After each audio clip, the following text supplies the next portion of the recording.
Hello students, so today we'll start new chapter, that is friction.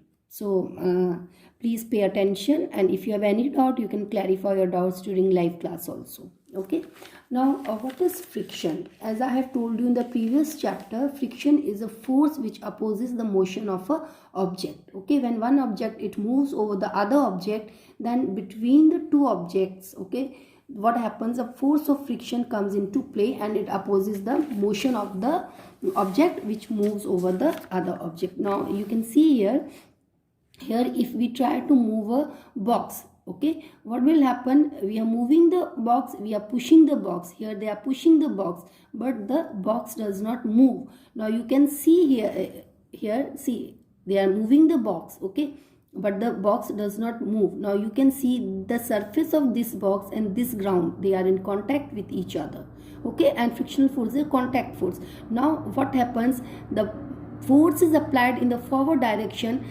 but between the surface of the two objects comes a force, okay, that is frictional force, and this force it is opposing the motion. They are trying to move the box in a forward direction, but this force is not allowing it, it is opposing the motion, and because of which the force is the box cannot be moved in a forward direction. I hope it's clear to everyone.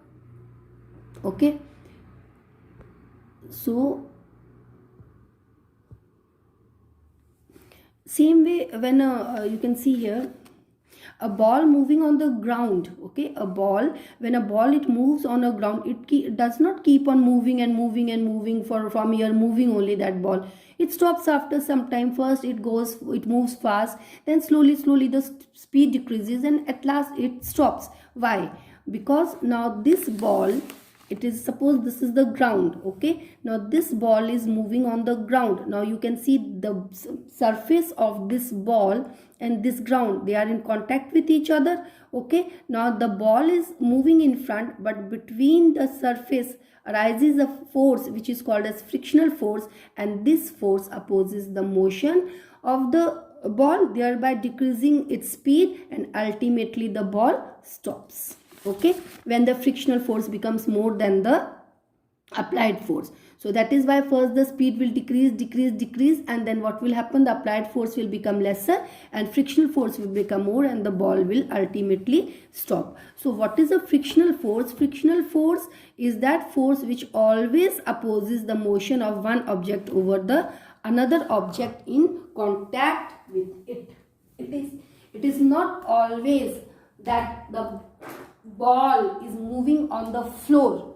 It can be on any other object. If you roll the ball on the table, okay, then also after some time it will stop. So it's not that object has to move on the ground. It means that when any object is moved over the other object, ultimately the applied force become lesser as the frictional force come into play between the surface of contact of the two objects and opposes the motion of the one object over the other object, and the object it ultimately stops, okay. Now you see here, for example, when we push a heavy box kept on a floor, the force of friction occurs between the surface of the floor and bottom of the box. Here I told you at the point of contact of the two, the frictional force it operates, okay. And in case of a ball rolling on a ground, friction occurs between the surface of the ground and the surface of the ball. In fact, friction acts on both the surfaces in contact with each other. Friction is a force which occurs when two objects try to, yes. So suppose if this is the ball, so suppose, okay, so here it comes here, the point of contact of the two objects, the force of friction comes into play, okay, and here this is the applied force, okay, understood. Now see here, direction and force of friction. So friction is opposing force, it always acts in opposite direction of the applied force, okay. The force of friction always opposes the motion of one object over the other object, so the force of friction acts in a direction opposite to the direction in which the object moves. This I have already explained you know this thing, it's a opposing force, okay. Now this is one activity. You can see here in this activity, this is the book, and this book is moved or this is pushed forward. Now you can see here this book is in contact with the table. Table is one object and book is another object. Okay, let us say book is object 1 and table is object 2. Now both the table and book are in contact with each other, and the point of contact there operates a frictional force. Now here this book is moved in front, but there are frictional force, okay, which comes in the point of contact, or which acts in the opposite direction between the two surfaces. Okay, so this frictional force, it is opposing the motion. This is moving, pushed in front, but the frictional force, it is acting in a opposite direction. It is moving, it is trying to stop the motion of the book. Okay, understood? If the book is moved, understood? Now if here in this example the book is pushed, and there comes or the frictional force acts here between the surfaces of the two objects, that is book and the table. Now if the frictional force is more than the push, then the book will not move. But if the push is more as compared to the frictional force, then the book will move, but after some time it will stop. Understood or no? Now you can see here, this is the motion. The book is moved this side and frictional force is acting on the opposite side. Now if the applied force is lesser, then the book will not move, and in that case the book has to be pushed a little bit more harder, or the applied force has to be more than the frictional force, then the book will move. But again this frictional force will become more compared to the applied force, and the book will stop moving. Okay, understood? So that is what is given here also. So only the book will, or any object will not move if the applied force is lesser. So in order to move the book, the applied force has to be more, but then also frictional force will stop the book, and it always is in the opposite direction. So it opposes the motion. Okay. Okay, so I have here in this example they have written the book is moving and after some time it stops, but I have also explained you this thing that book will not move only if the push is less, if the applied force is less. Okay, whether the applied force is less, more, frictional force will always come into play, or it will always operate between the two surfaces in contact with each other, and it will always oppose the motion. Okay, here you are trying to push, maybe book is not moving initially, then the frictional force is there and that is not allowing it to move. But if you will push it little bit harder, it will move, but then again it will stop. So that is not given here, but that also I have explained you. Okay, so please underline, the force of friction acts in a direction opposite to the direction of the motion of the object. Now you see this another example. Again, this is a book, this table is tilted. Now here students, this book will fall down under the influence of gravity. You know gravitational pull. Earth, it pulls all the objects, or earth exerts the force which is called as the force of gravity on all the objects, and this force of gravity is very too much, and all the objects fall down. So here this book will so the motion of the book is this side, that is towards the earth. Okay, here, but here also you can say there, this book and this tilted table, here they are in contact, and this point where this book and this tilted table, or the point where the surface of the book and tilted table is in contact, there comes a force of friction, and this force of friction is acting in an opposite direction and preventing the book to move down. But if the applied, or if the force of gravity is more as compared to this, okay, then the book will fall down. Now what are the causes of friction?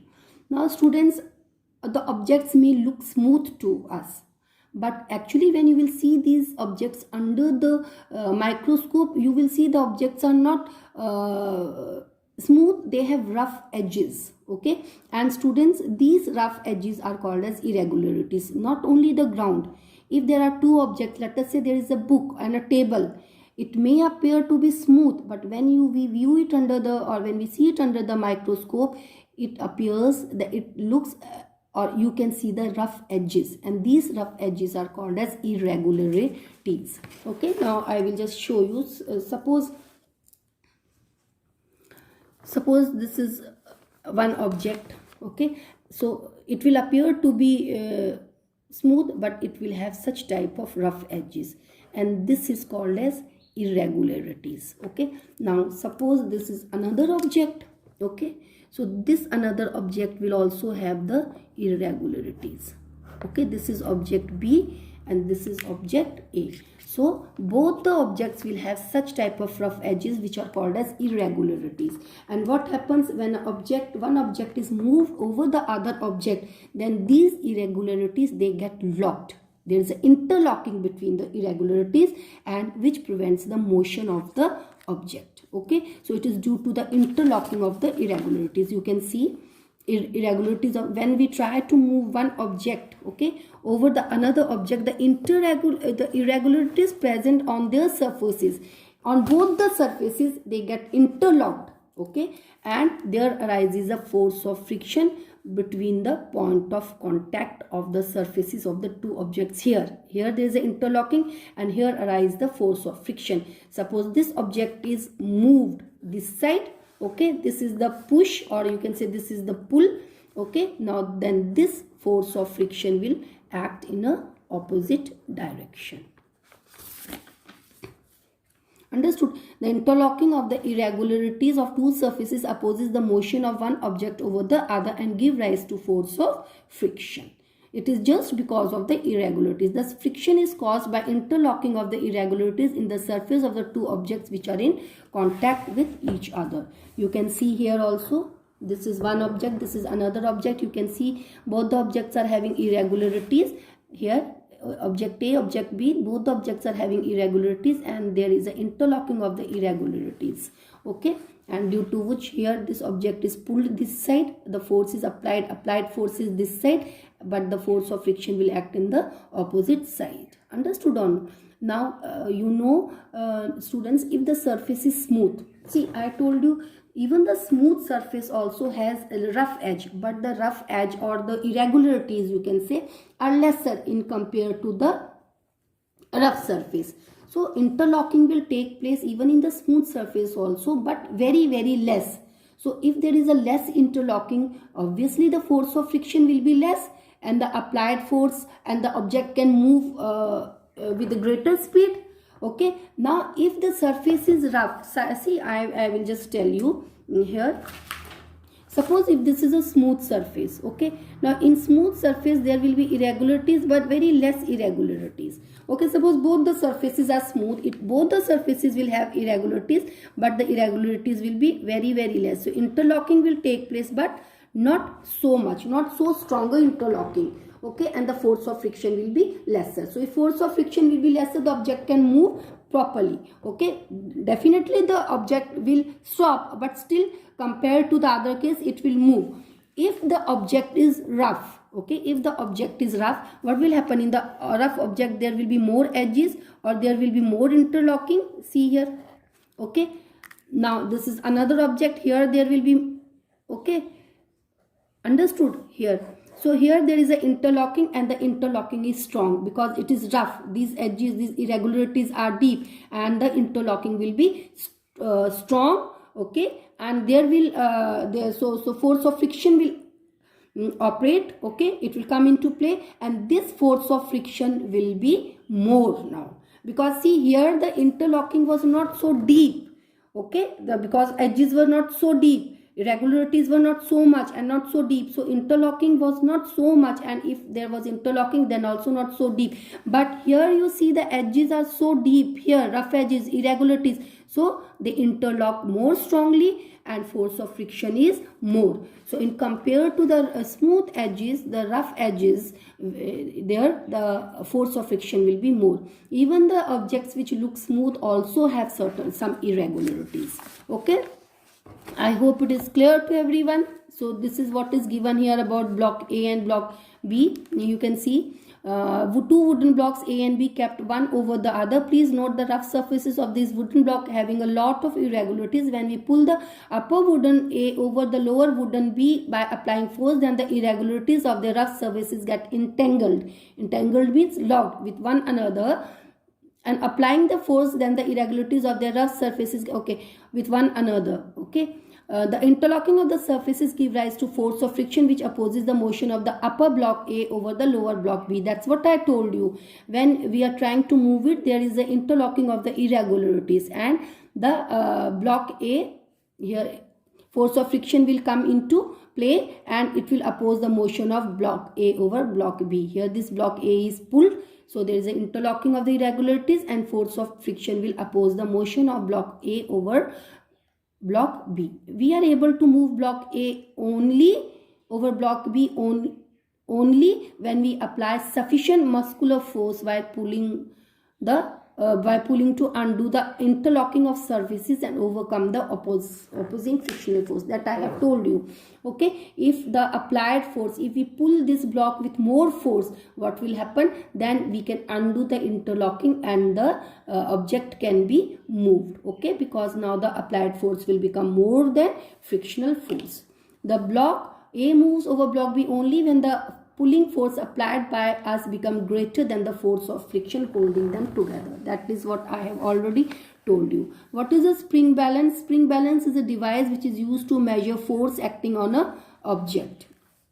Here any object, if you want to know the weight, here the object is tied and this here there is a mark, it will move and it will show the weight. So weight here is actually the force only. Okay, there is a pointer here which indicates the weight. Okay, so rest factors affecting friction that we will discuss in next class, and if you have any doubt you can clarify your doubts during live class also, and please write question answers in your copy. Thank you students, have a nice